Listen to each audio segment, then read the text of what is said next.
तीन प्रकार के उपसर्ग जानने के बाद आप प्रत्ययों के बारे में जानेंगे। जैसा मैंने एक पहले उदाहरण दिया था कि समाज शब्द के आगे इक प्रत्यय लगाने से सामाजिक हो जाता है, और इसी आधार पर हम अब प्रत्यय की परिभाषा जानेंगे और उसके प्रकार भी जानेंगे।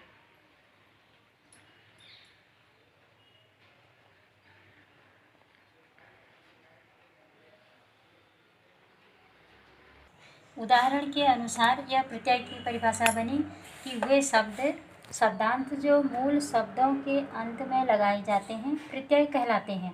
और उदाहरण बना है जैसे समाज धन इक प्रत्यय बराबर सामाजिक, वैसे ही नगर धन इक प्रत्यय बराबर नागरिक। यह प्रत्यय दो प्रकार के होते हैं। पहला होता है तद्धित प्रत्यय और दूसरा होता है कृत प्रत्यय, यानी कृत और तद्धित प्रत्यय। कृत प्रत्यय क्रिया के साथ लगता है, यानी धातु के साथ जुड़ता है, और तद्धित प्रत्यय शब्दों के साथ लगता है। अब इस आधार पर हम इनकी परिभाषा इस प्रकार समझेंगे।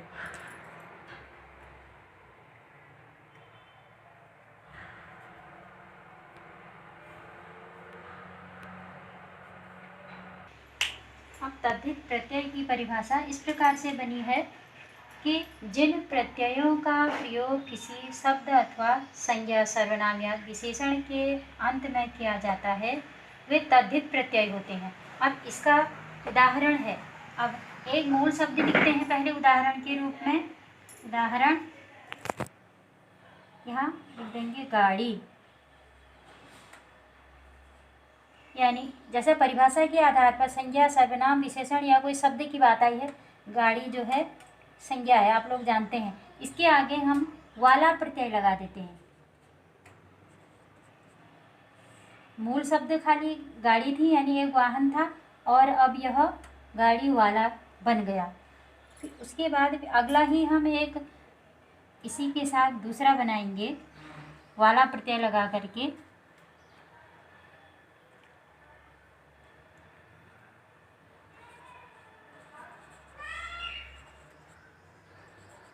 वाला, कंबल वाला। पहला मूल शब्द था कंबल, और उसके बाद बना वाला, यानी कंबल वाला। तो ये तद्धित प्रत्यय हुए। तद्धित प्रत्ययों को तद्धितांत प्रत्यय भी कह देते हैं। अब आया कृत प्रत्यय। कृत प्रत्यय की परिभाषा जो पहले मौखिक बताई थी वही लिखिए। जो प्रत्यय क्रिया यानी धातु, हिंदी में हम उसको क्रिया कह देते हैं और मूल रूप से वह उनको धातु बोल देते हैं, धातु के अंत में लगकर प्रयोग किए जाते हैं वे कृत प्रत्यय कहलाते हैं। अब जैसे यहाँ एक धातु लिख देंगे पहले। उदाहरण हो गया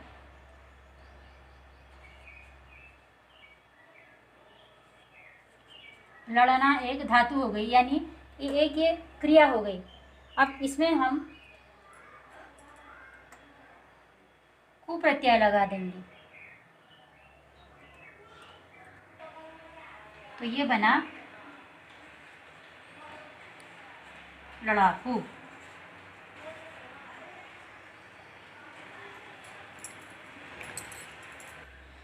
फिर इसका दूसरा उदाहरण देखेंगे। मूल शब्द है लूट, इसमें प्रत्यय लगा देंगे एरा, हो जाएगा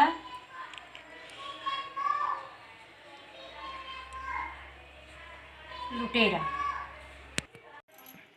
ये तद्धित प्रत्यय तीन प्रकार के होते हैं, यानी कृतवाचक तद्धित प्रत्यय, भाववाचक तद्धित प्रत्यय और संबोधिवाचक तद्धित प्रत्यय।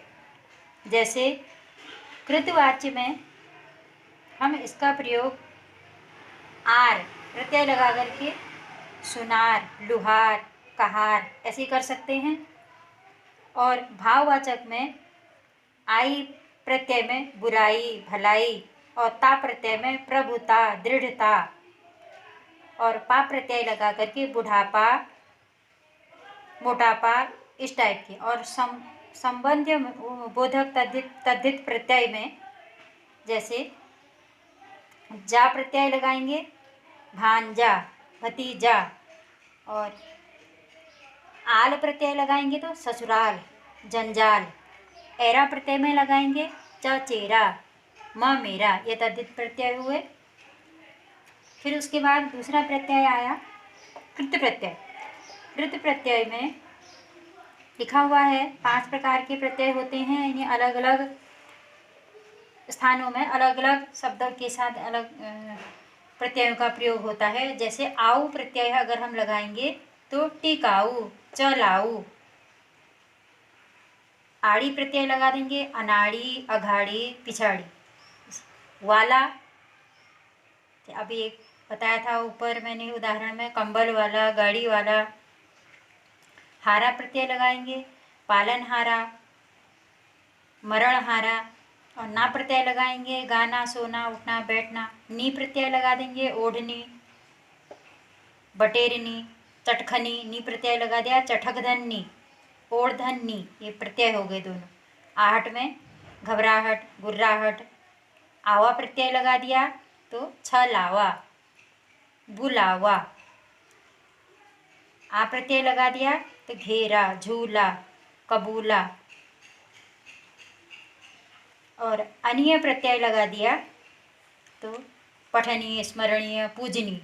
और ये प्रत्यय जो 5 हैं उनको हम क्रमशः इस नामों से बोलते हैं। पहला है कृतवाचक प्रत्यय, दूसरा है कर्मवाचक प्रत्यय, दूसरा है भाववाची, तीसरा चौथा है करणवाची और पांचवा है विशेषणवाची।